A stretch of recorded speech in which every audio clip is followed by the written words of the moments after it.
Bonsoir, bonsoir la famille. La famille à Mama Bijou.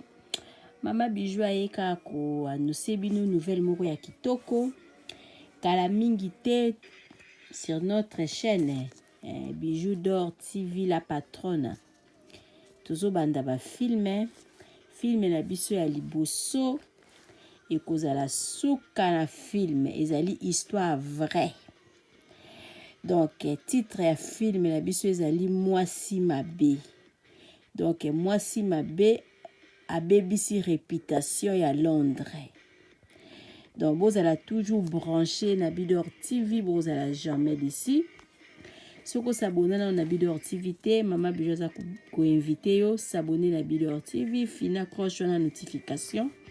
Pour na biloko tout kotia et comme la kayo na pété nyonso. Mama Bijou alobi en tout cas vraiment ko raté te avant fin de semaine oyo tozala na nouvelle film la biso. Film oyo ko tika batu na posa mais Mama Bijou alobi kozala pona mbala sukate. Bozala toujours wana bobanda kozwa ba histoire vraie. Donc na kati ya Bidor TV. Na lingi bino mingi kobosa na te soko lingo kende congé na yo na kin. Benga Mama Bijou pona kosala réservation ya maison de passage na biso. Oezali na matongi na Irebu A37. L'appartement na biso ebandi à partir ya $15. Ti komata na $30. Mama Bijou alobi lisusu nini na kati ya maison de passage na biso oezali na Irebu A37. Toza na boutique ezoteka ba du verre, ezoteka biloko nyonso tu.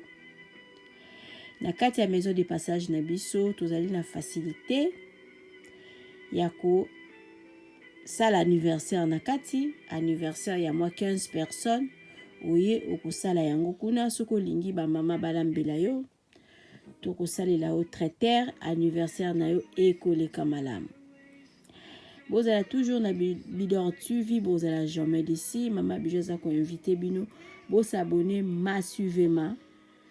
Film na biso ezobima sikoyo Mama Mabe. Mwasi Mabe a BBC réputation ya Londres. Mama Bijou alobi libanga la molili oya koloba ai ezuye. Merci.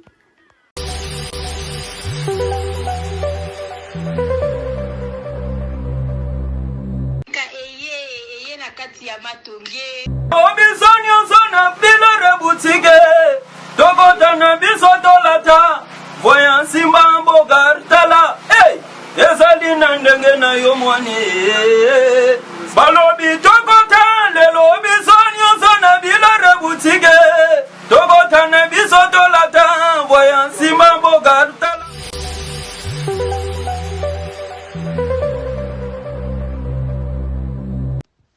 Eye na kati ya matonge, maison de passage na biso.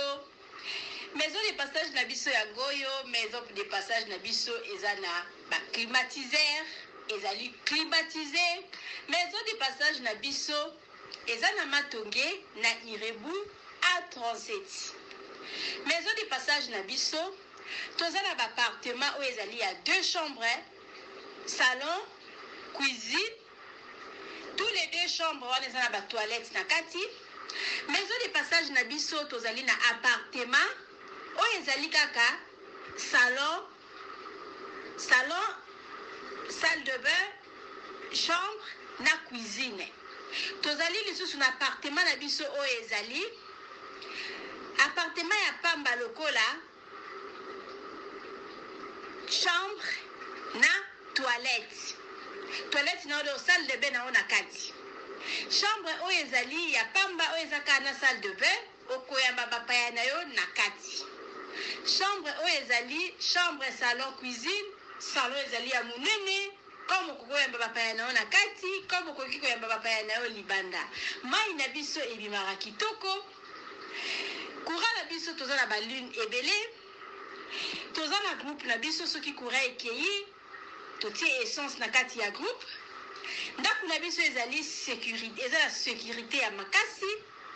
Maison de passage na biso na matonge toza ko bengisa bino. Mwana nyonso tu ya poto. Benga numéro oyo ozomona. Réserver place na yo pona ozwa place na yo ya kolala. Na kati ya maison de passage na biso tozali na boutique. Boutique o bazoteka ba du verre, bazoteka nyonso tu na kati ya boutique wana. Tozali lisusu na nini voiture autotie na disposition na bino batu bozoya na kati ya maison de passage na biso auto bengi yango Bidor. Contactez Bijou d'Or TV. Contactez numéro Oyo Moni. Réservez place na yo. Ozwa place na yo avant parce que ba place na biso mingi eza kozala toujours occupé. Benga avant zwa place na yo. Okozala jamais déçu. Merci.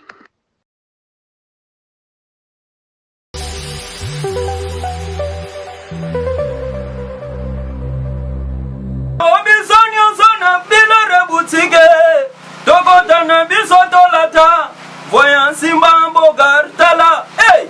Ezali na ndenge na yo mwani Balobi tokota lelo obisonyo zona bilore boutique